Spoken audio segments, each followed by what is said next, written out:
Assalamualaikum warahmatullahi wabarakatuh.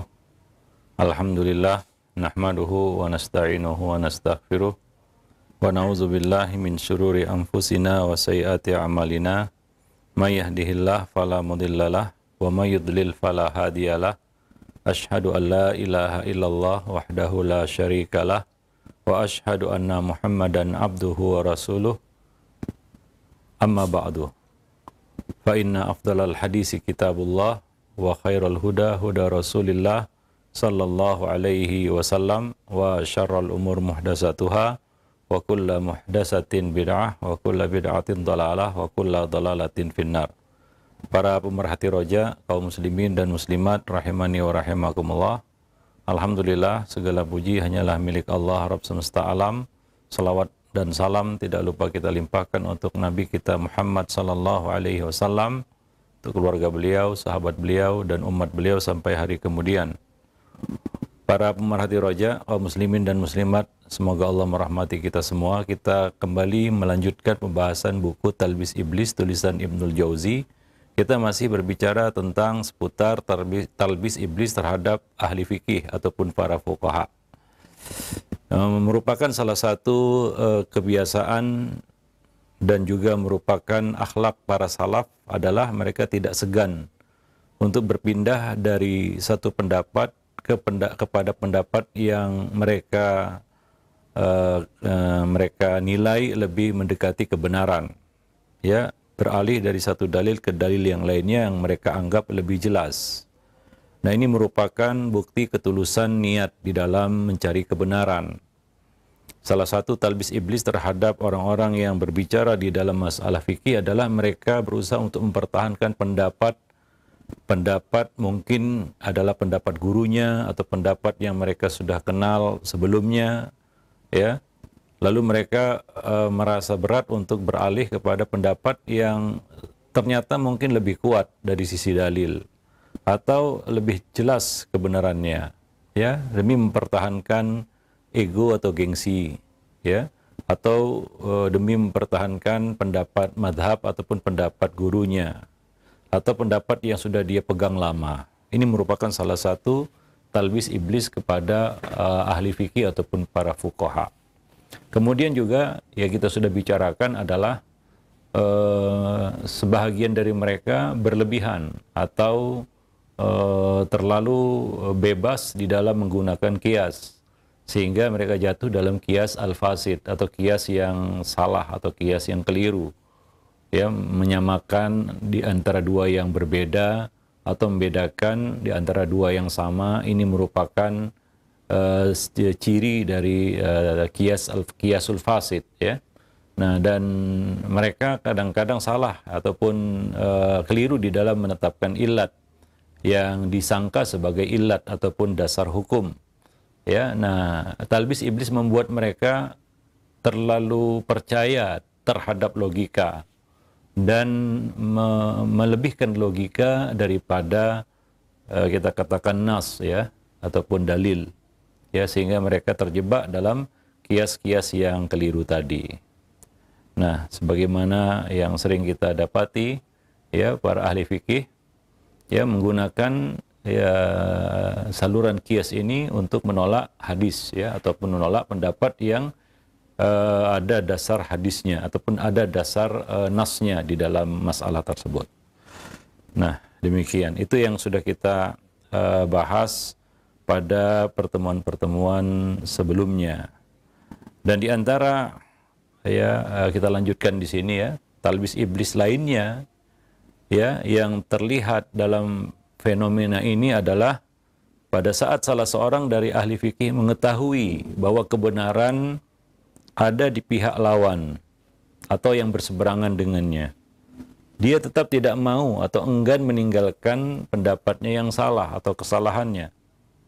Ya, dada terasa sesak saat mengetahui kenyataan bahwa kebenaran ada di pihak lawan. Ini adalah cobaan yang berat, ya, cobaan yang sulit, ya, bagi seorang yang berilmu ataupun ahli ilmu, ya, terutama ahli fikih, di mana ia dikenal dengan kedalamannya di dalam membahas fikih, tapi ternyata dia dapati kebenaran ada di pihak lawan.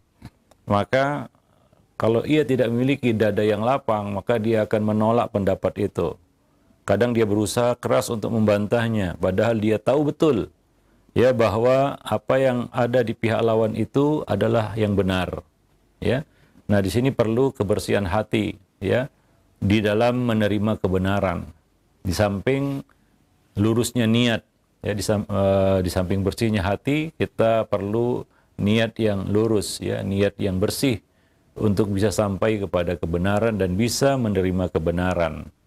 Dan itu adalah bagian yang terberat ya ketika kita melihat bahwa kebenaran itu ternyata ada di pihak yang lain ya, bukan di pihak kita. Ya, disitulah diuji bagaimana loyalitas kita kepada kebenaran ya, kepada Quran dan hadis, kepada dalil ya, kita tunduk kepada dalil atau ya kepada hawa nafsu kita ataupun ego kita ya. Nah, ini adalah suatu cobaan yang berat. Sehingga Imam Syafi'i pernah berkata, tidaklah aku berdebat dengan seseorang, melainkan aku ingin agar kebenaran itu keluar dari lisannya. Ya, artinya beliau siap untuk menerima kebenaran itu dari lawan debatnya. Nah, ini perlu kejernihan hati dan kelapangan dada untuk bisa bersikap seperti itu. Ya, nah, keburukan yang terburuk adalah kita menolak kebenaran. Ya, karena kebenaran itu tidak berasal dari kita. Padahal kita bukan acuan kebenaran dan kita tahu itu. Tapi kita menolak kebenaran itu karena kebenaran itu bukan datang dari sisi kita, bukan datang dari kita. Nah, demikian. Imam Asy-Syafi'i juga pernah berkata, tidaklah aku berdebat dengan seseorang yang dia itu mengingkari hujjah, dalil. Melainkan wibawanya akan jatuh di mataku, kata beliau. Ya, serta tidaklah dia menerima hujjah, menerima dalil, menerima kebenaran, melainkan aku akan menghormatinya. Aku akan menghormatinya. Ya, dan tidaklah pula aku berdebat dengan seseorang kemudian aku mendapat musibah karena berdebat dengannya karena dia memiliki hujjah. Hujjah ada padanya. Ya, ini kalau dia memang memilikinya, ya, maka aku harus wajib mengikuti pendapatnya. Aku wajib mengikuti pendapatnya. Walaupun itu terasa berat. Walaupun itu adalah perkara yang sulit. Ya, menerima kebenaran dari pihak yang lain. Ya, dari orang yang berseberangan dengan kita, dari lawan debat kita. Ya, dari pihak yang lain yang berseberangan dengan kita. Ya. Nah, di sini letak iblis memainkan perannya, ya, untuk memasukkan ke dalam hati kita penyakit kiber, penyakit sombong. Walaupun kata-kata kita menunjukkan kita seolah-olah orang yang tawadu, ya. Sebagian orang menutupi kesombongannya dengan kata-kata yang menunjukkan seolah-olah dia adalah orang yang tawadu, padahal dia menolak kebenaran, dan itu cukup dikatakan sebagai sebuah kesombongan. Karena divisi sombong yang disebutkan Nabi adalah batarul haq, salah satunya adalah batarul haq.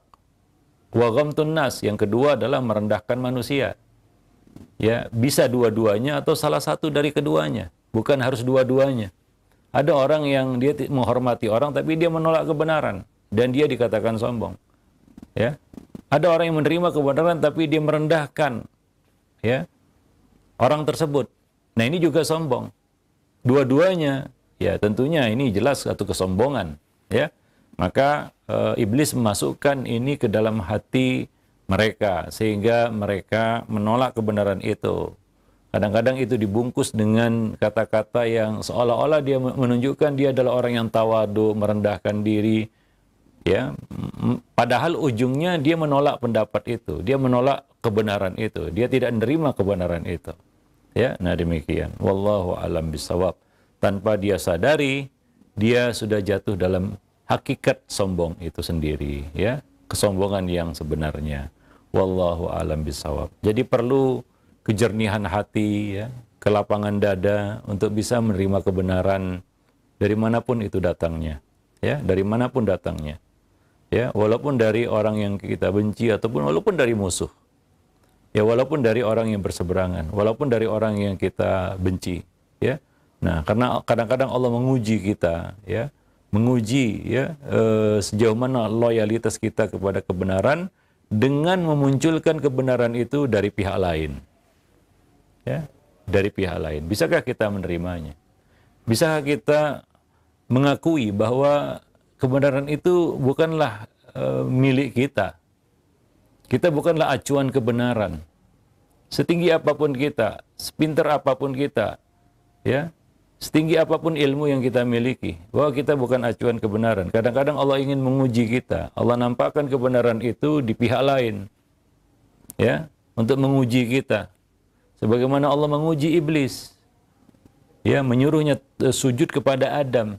Sementara iblis adalah jin yang paling berilmu. Ya, jin yang paling tinggi kedudukannya karena ilmunya. Allah uji, ya, dengan perintah untuk sujud kepada Adam. Dan ternyata iblis, ya, karena kesombongannya, dia tidak mau sujud kepada Adam. Dia menolak perintah Allah Subhanahu wa taala. Artinya dia menolak kebenaran itu, ya, dia menolak kebenaran itu. Aba wastakbar.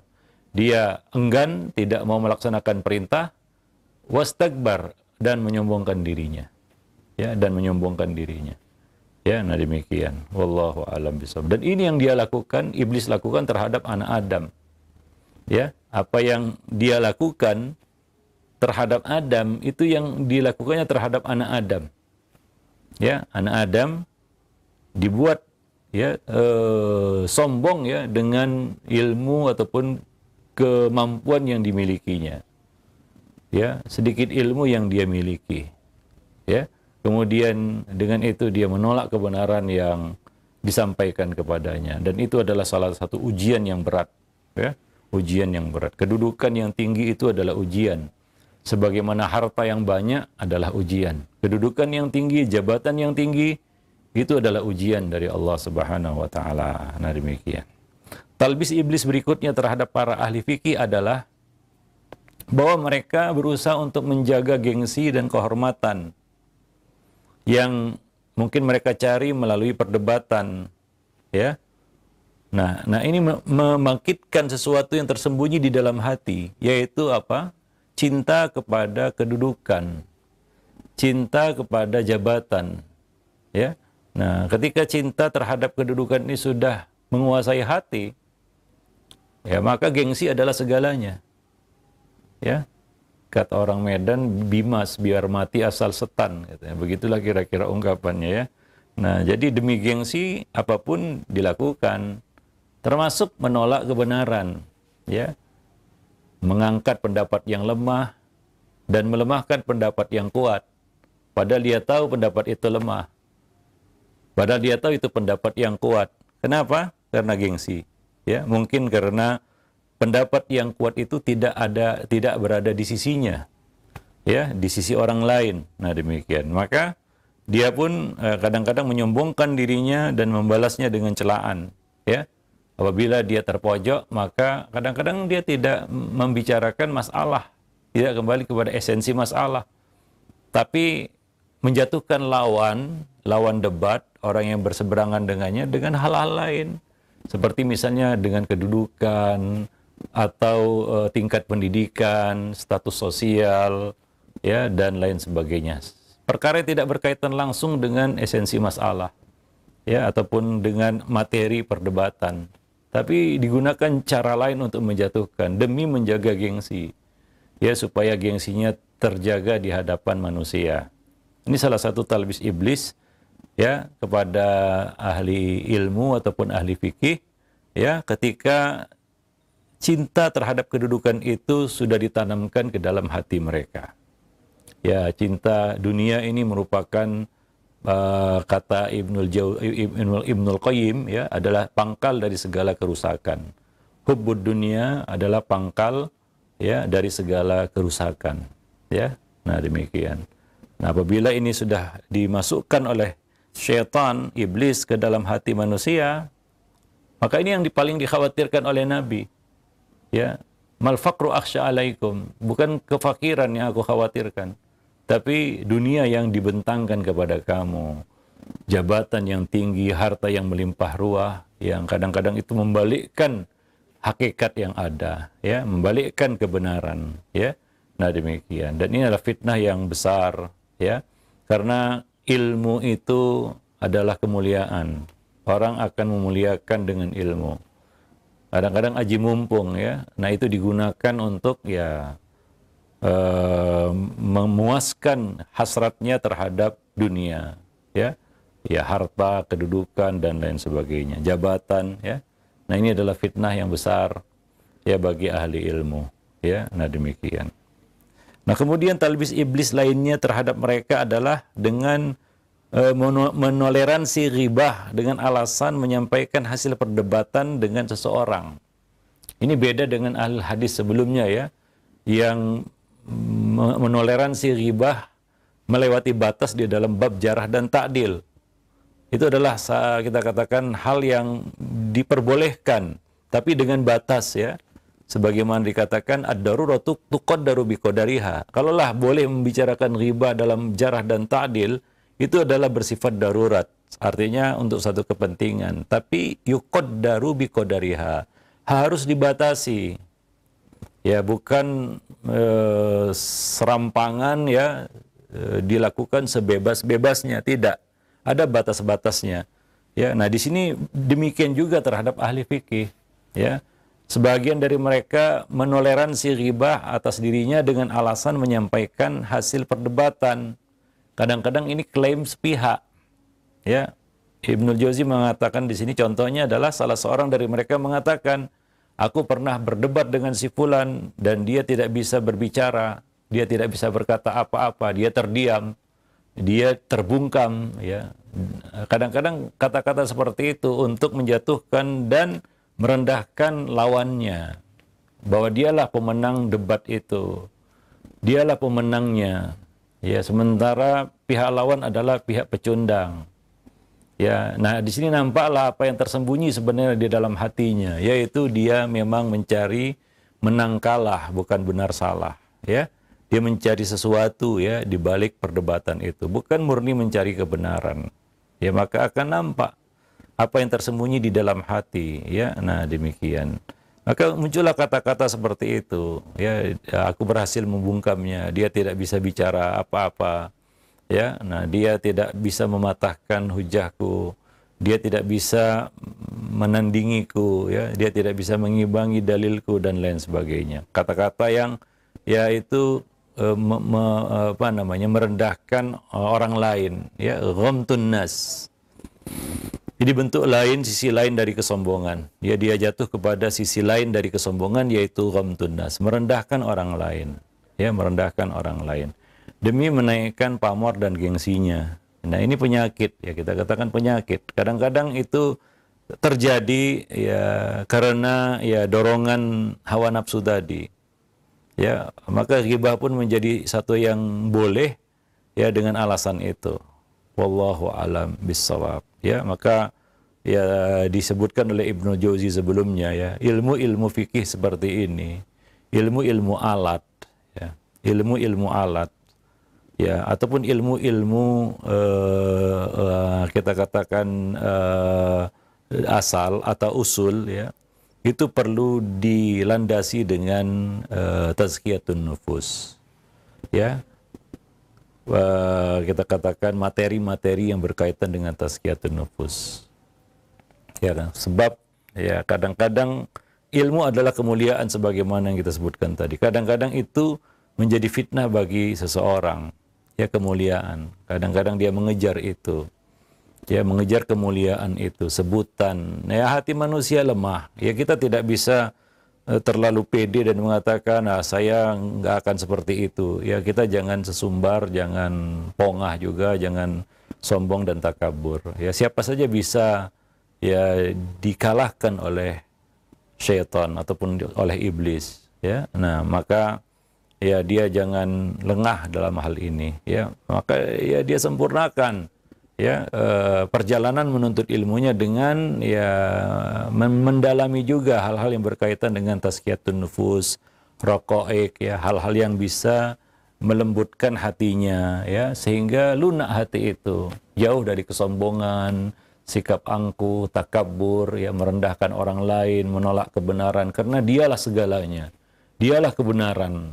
Kadang-kadang muncul hal seperti itu tanpa disadari, ya, tanpa disadari. Walaupun kita tahu teorinya bahwa nggak boleh seperti itu, tapi dalam prakteknya kadang-kadang kita lupa. Namanya manusia. Maka sisi tazkiyatun nufus itu jangan diabaikan, ya. Sisi adab ini jangan dilupakan. Ya, kadang-kadang kita lupa sehingga kita dengan mudah mengunderestimate, merendahkan orang lain, mengomentari orang lain, padahal itu bukan kita katakan bukan tempatnya, ya, tidak pada tempatnya, ya. Nah, bukan hak kita juga. Wallahu a'lam bishawab. Taib. Nah, di antara kita lanjutkan di sini masih ya talbis iblis terhadap para fuqaha, ya. Talbis iblis lainnya kata Ibnul Jauzi di sini adalah iblis mengaburkan pemahaman sehingga beranggapan bahwa ilmu syariat hanya fikih, tidak ada yang lain. Ya, kadang-kadang sebagian orang, ya memang tidak ada orang yang menguasai semua cabang ilmu, semua disiplin ilmu dia kuasai, nggak ada. Ya, ada Allah memberikan kelebihan di satu sisi, tapi tidak dalam sisi yang lainnya. Karena manusia terbatas. Ada yang kita katakan expert di bidang hadis, tapi ya tidak di dalam masalah fikih. Ya, ada di sana yang expert di dalam bab fikih, tapi tidak expert di dalam hadis. Demikian juga sebagian ulama berbicara, dia fasih berbicara di dalam bab akidah, tapi di dalam bab yang lainnya mungkin dia tidak bisa berbicara seperti itu. Ya, seperti dia bicara di dalam bab akidah.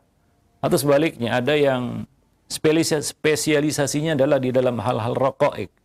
Ya, di dalam hal-hal raqaiq, adab, ya, dan sejenisnya. Tazkiyatun nufus. Tapi dalam bidang lainnya mungkin tidak sedalam ya ulama-ulama yang lain. Kalau dia membicarakan fikih tidak sedalam ya si fulan dan si fulan yang lainnya, kan begitu ya. Jadi demikian, Allah memang membagi-bagi ilmu itu kepada siapa yang dikehendakinya. Itu adalah karunia yang Allah berikan kepada siapa yang dikehendakinya. Hampir tidak ada, bahkan mungkin tidak ada yang menguasai semua cabang ilmu sama kuatnya atau sama tingginya.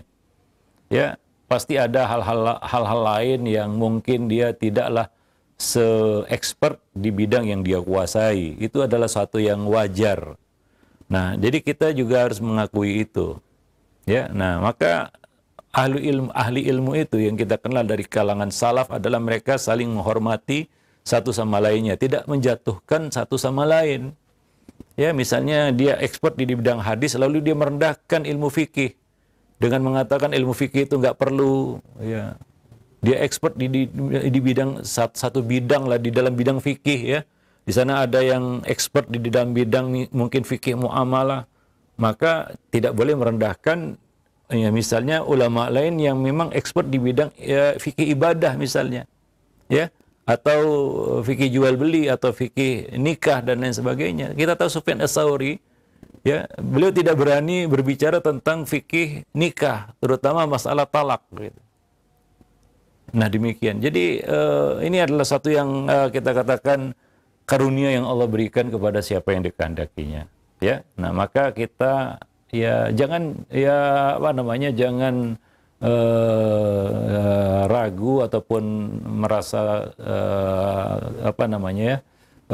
segan untuk menerima ya kelebihan yang Allah berikan kepada yang lain, supaya kita bisa saling belajar satu sama lainnya, bukan saling merendahkan dan menjatuhkan. Ya, seperti talbis iblis kepada sebagian ahli fikih dengan mengatakan ya ketika disebut ya kepada mereka seorang ahli hadis, maka dia katakan orang ini tidak paham apa-apa. Yang penting adalah fikih. Ya, hadis tidak begitu penting. Nah, demikian. Mereka lupa bahwa hadis merupakan dasar syariat Islam. Ya, demikian pula sebaliknya, janganlah ahli hadis merendahkan orang-orang bicara fikih dengan mengatakan nah mereka bukan apa-apa, mereka tidak mengerti apa-apa. Ya, jadi tidak seperti itu seharusnya. Ya, maka kita para penuntut ilmu, para ahli ilmu ya harus bisa saling menerima kelebihan dan kekurangan masing-masing dan saling mengisi. Karena tidak ada yang ya unggul dalam semua sisi ilmu, ya. Nah, demikian. Ya, maka jangan saling merendahkan satu sama lainnya. Ya, jangan menihilkan yang lain seolah-olah ilmu itu tidak penting, ya. Itu masalah adab tidak penting, masalah akhlak tidak penting, yang penting akidah. Karena dia expert di bidang akidah, kemudian dia mengabaikan sisi ilmu yang lainnya dan merendahkan orang lain yang mungkin dia expert di bidang yang lain pula. Ya, nah disinilah ya kita dengan itu kita bisa menerima dan bisa belajar dari yang lain dan tidak terjebak di dalam ya kesombongan dan ya keangkuhan ya para pemerhati roja kaum muslimin dan muslimat yang dimuliakan Allah. Dan ini kadang-kadang muncul ya dari sebagian orang. Ya, kadang-kadang ini muncul karena dia ingin meninggikan dirinya dengan merendahkan orang lain. Ya, nah demikian. Kalau kita ingin membuat lampu kita terang, jangan padamkan lampu orang lain sehingga kita mengklaim lampu saya yang paling terang. Nah demikian. Ya, maka demikian juga di dalam bab ini. Ya, kalau kita ingin ya menunjukkan kemuliaan ilmu fikih, jangan dengan merendahkan ilmu yang lain, ilmu hadis misalnya, atau ilmu akidah, bahkan ilmu adab. Ya, yang mungkin sering dipandang rendah dan sepele dan kecil oleh ya yang lainnya kan begitu ya. Nah, nggak penting ini kalau bicara adab itu berarti itu kelas rendahan ya. Ya kita bicara manhaj itu yang lebih penting ya. Memang ada skala prioritas, cuma jangan mengecilkan. Ya, karena boleh jadi setan menggelincirkan kita dari perkara yang kita pandang remeh. Dan itu sering terjadi. Ya. Setan justru masuk ke dalam kepada hati seseorang dari pintu yang paling lemah. Nah, dan kadang-kadang Allah ingin menguji juga ya dengan ya memunculkan ya kebenaran itu ataupun ya kemuliaan itu dari sisi yang lain.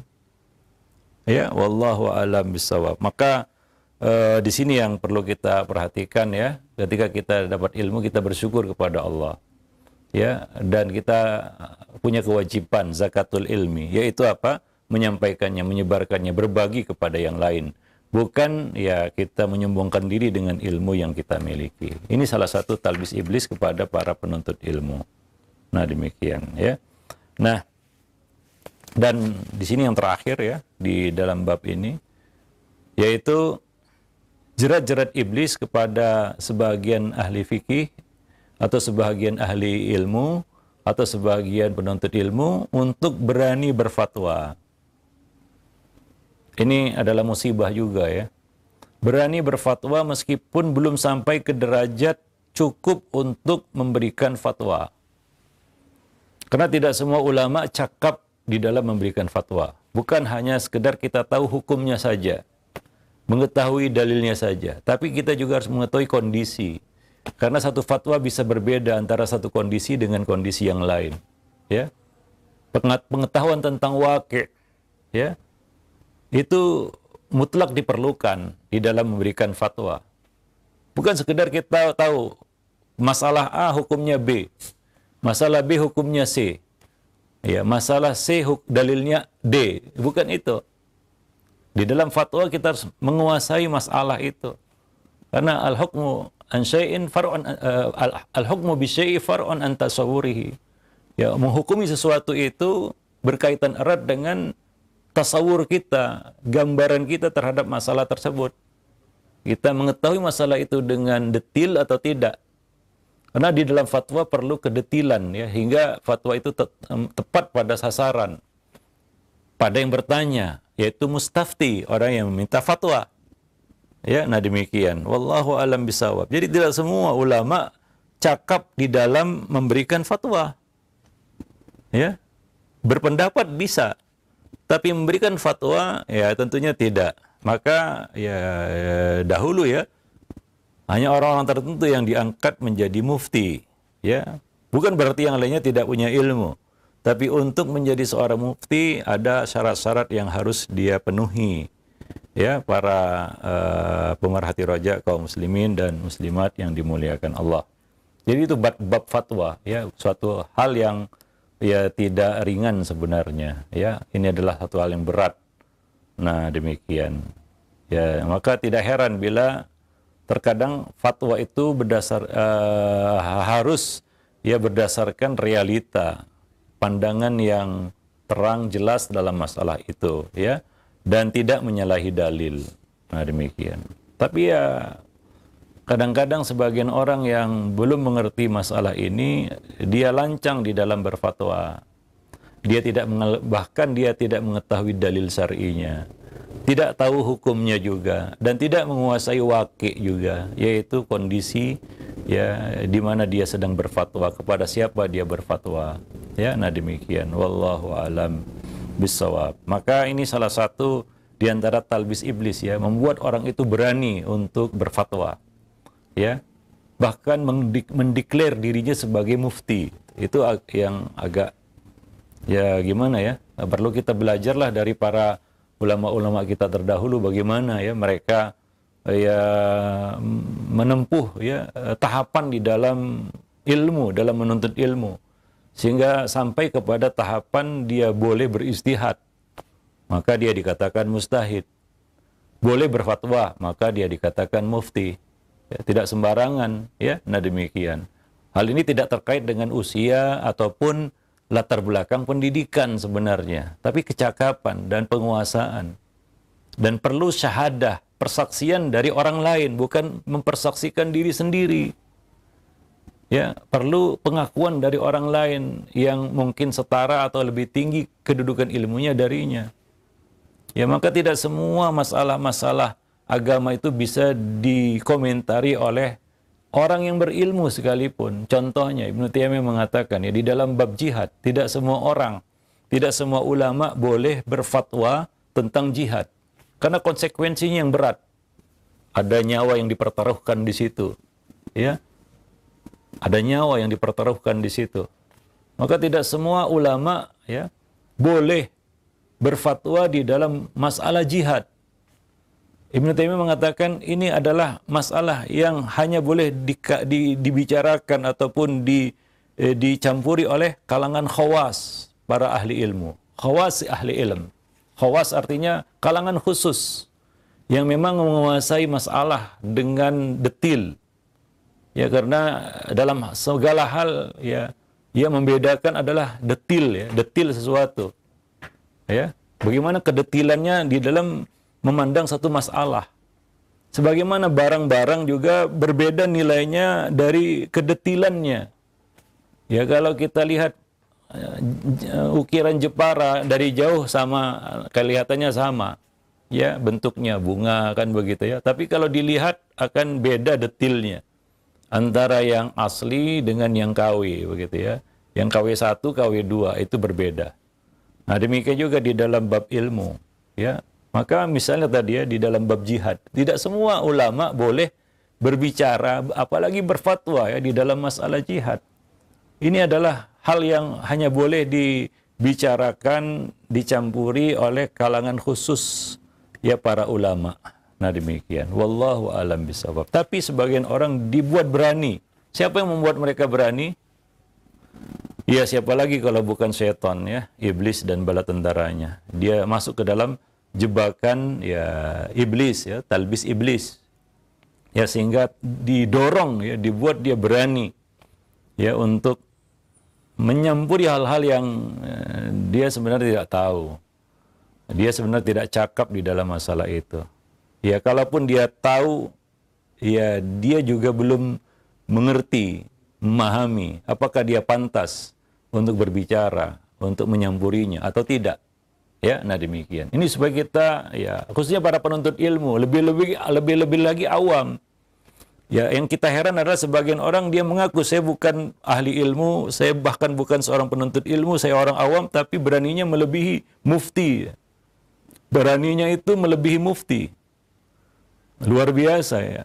Ya, kita kadang-kadang ya inilah ya kita katakan perlunya kita ya menuntut ilmu itu dengan tahapan yang kita katakan yang jelas. Ya, apa kata Abdullah bin Abbas? Ya, alim rabbani alladhi yurabbil ilm min yurabbi al-ilm min sigharihi qabla kibarihi. Ya. Yurabbin nas min sigharil ilmi qabla kibarihi.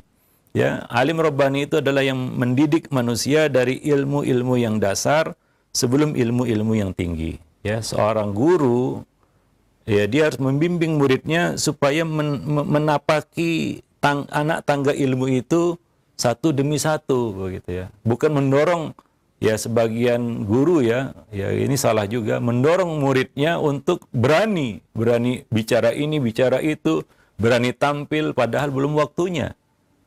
Ini sangat mengherankan, ya. Belum lagi, ya, ini kadang-kadang ada sesuatu di balik itu, begitu ya.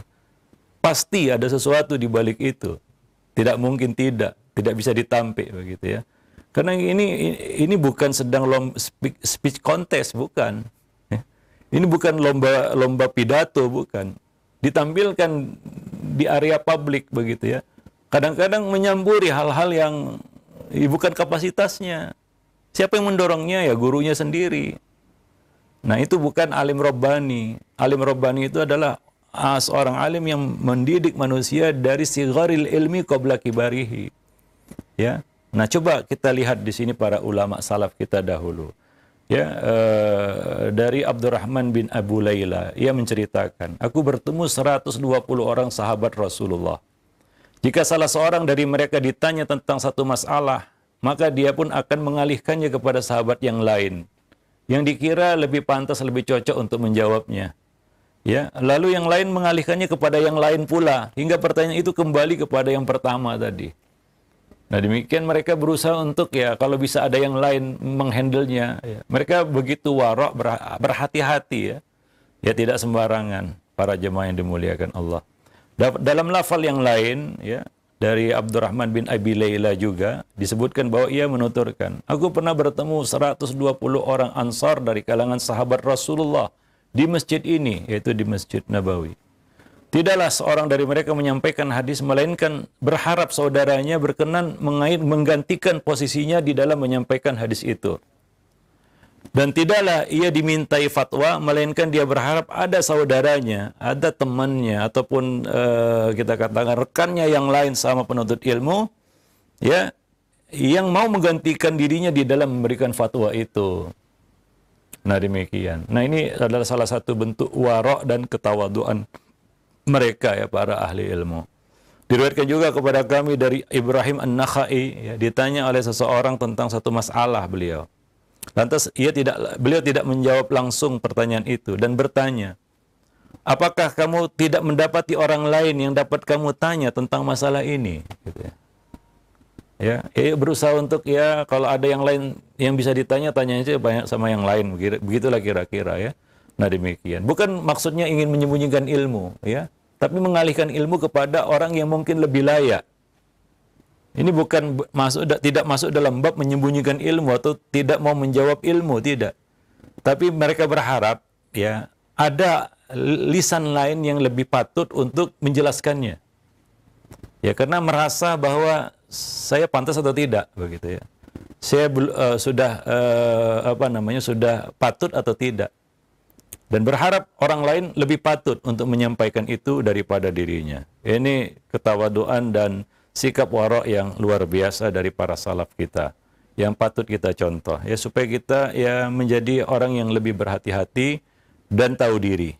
Nah, demikian. Diriwayatkan dari Anas bin Malik bahwa ia mengutarakan, aku tidak memberi fatwa.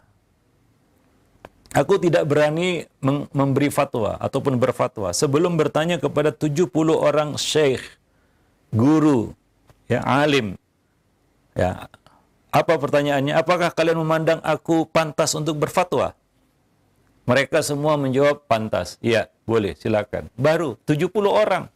Bayangkan 70 orang bukan jumlah yang sedikit, ya. Bertanya kepada 70 orang untuk meyakinkan bahwa beliau patut layak untuk berfatwa.